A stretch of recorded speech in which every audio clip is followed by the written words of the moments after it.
C'est bizarre que depuis mon implication à l'opposition à la politique d'Obama, d'amener la guerre, d'amener le pays dans une autre guerre dans le Moyen-Orient, notamment l'époque des fameuses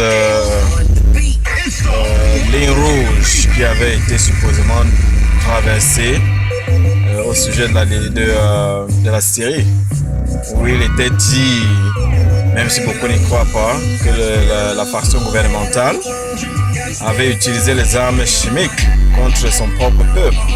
Plus tard, nous avons eu beaucoup d'évidences qui contrarient cette version, étant donné que le président Assad et son camp n'avaient absolument aucun avantage à le faire, sinon que de provoquer le pouvoir super dominant des États-Unis contre sa petite force. Et les rebelles avaient tout à gagner à inviter les États-Unis pour combattre à leur côté. Alors nous avons compris que ces manifestations de guerre, une fois de plus après la destruction de la Libye, qui a favorisé la création de Boko Haram et ISIS, nous avons estimé que reprendre les mêmes erreurs en Syrie était risquant pour la paix du monde, parce que en Syrie nous avions des antécédents, nous avions des camps opposés et super puissants. Nous avions l'Iran qui est un allié de la Syrie, nous avons les États-Unis, la Russie qui est un allié non seulement de la Syrie mais aussi de l'Iran, et nous avons la Chine qui est un allié inconditionnel, la Russie avec qui ils forment un bloc pour se protéger contre l'hégémonie de l'Ouest, qui est avec pour faction de guerre le NATO, comme ça se dit en anglais, ou alors l'OTAN, comme ça se dit en français.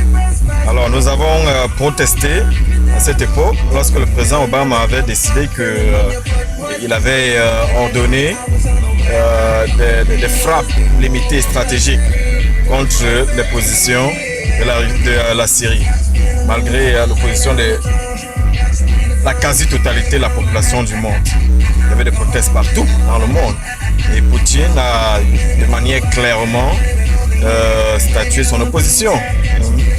Il a dit clairement qu'il était opposé, il était prêt à défendre les forces syriennes en cas d'attaque illégale des forces étrangères dans ce territoire, dû aux accords militaires préalablement signés avec ce pays. Alors, nous avons pensé que ce n'était pas une bonne idée. Alors, j'ai participé aux manifestations de protestation ici dans ma ville à Ohio, à Cincinnati. Et puis j'ai été aussi assez actif sur la toile, et quelques émissions radiographiques que j'ai aussi participé, toujours dans l'effort de sensibiliser le peuple sur les véritables enjeux, les conséquences d'une telle aventure guerrière. Alors depuis lors, sans entrer dans les détails, je dirais tout d'abord que nous avons réussi à empêcher cette guerre. Le président Obama, Dieu merci, est revenu sur son bon sens, et aidé par le président Poutine, qui a en quelque sorte fait pression sur le président Assad de libérer son stock d'armes chimiques, ce qui était une victoire sans coup de feu, puisque si la raison première était de le punir pour avoir utilisé les guerres chimiques contre son propre peuple, et aussi tout l'argument derrière les attaques, la guerre que nous savons aujourd'hui était un échec total, une erreur grave, une faute grave, j'allais même dire, notamment l'attaque en Irak, suivi la destruction de ce pays et les conséquences qui en suivent. Nous savons que les arguments avancés par l'autre camp pour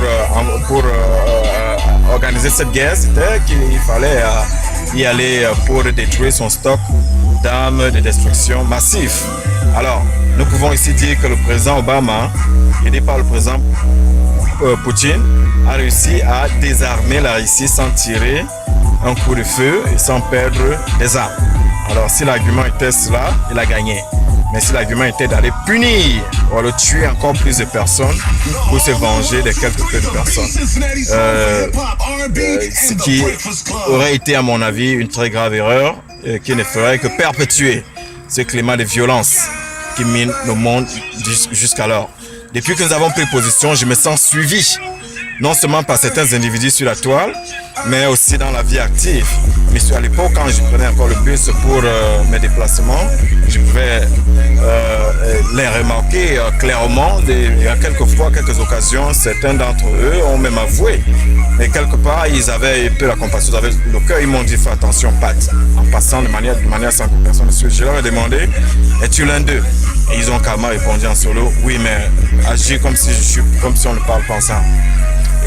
Et depuis que j'ai le véhicule, je sens qu'ils me suivent tous mes mouvements. À tout moment, quand je sors le matin, il y a un véhicule, soit là mon parking qui se prête à partir, soit de l'autre côté, toujours les mêmes. Et quand je vais, ils me suivent. Alors, je ne dis pas ça pour... J'ai pas peur.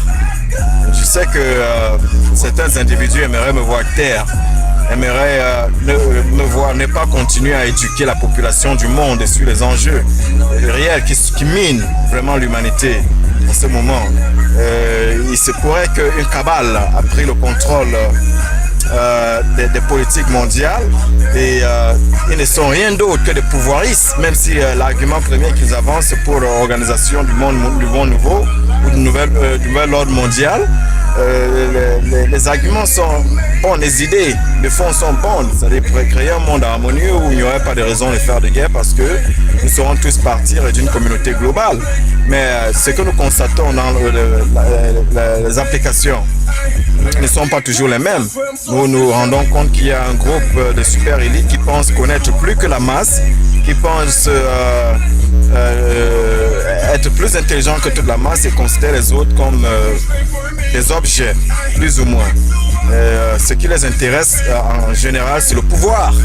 Le pouvoir est rien que du pouvoir. Et la classe, ils ont carrément détruit la classe moyenne. En un laps de temps, ils ont pris le contrôle des banques, ils ont pris le contrôle, ils ont réduit la classe moyenne à zéro. Ceux qui étaient précédemment la classe moyenne sont devenus pauvres et l'argent s'est déplacé entre les mains de moins de 1%. De moins de 0,1%, j'allais dire. Le reste de la population soumis presque à l'esclavage de cette cabale. Alors, il est temps, et Dieu merci, le peuple est en train de se conscientiser. Il y a comme un éveil, il y a comme un éveil de conscience générale qui se ressent dans presque tous les coins du monde, tous les parties du monde. Les peuples sont en train de réaliser l'arnaque derrière tout ce globalisme. Les communautés locales sont en train d'être détruites pendant que les superpuissants, les multinationales se monopolisent tous les secteurs de l'économie. Ceci pour soumettre les gens à plus d'asservissement. Alors il est temps que ça cesse. Donc je suis prêt à... Je ne suis pas un kamikaze, bien entendu, mais je me considère un homme libre. Dieu m'a créé comme tel, je ne vendrai jamais mon âme et puis je me rangerai toujours du côté de la justice du peuple. Voilà. Je vais faire cette petite vidéo pour commencer jamais comme une petite évidence pour partager quels sont mes états d'âme, quelles sont mes pensées. Je ne suis pas un kamikaze, je ne suis pas un terroriste. Loin de là, je suis en fait contre toute forme de violence et je suis pour toute la justice pour tous. Voilà, c'est Patrice Tegny, le leader de la nouvelle génération, the new generation. Peace.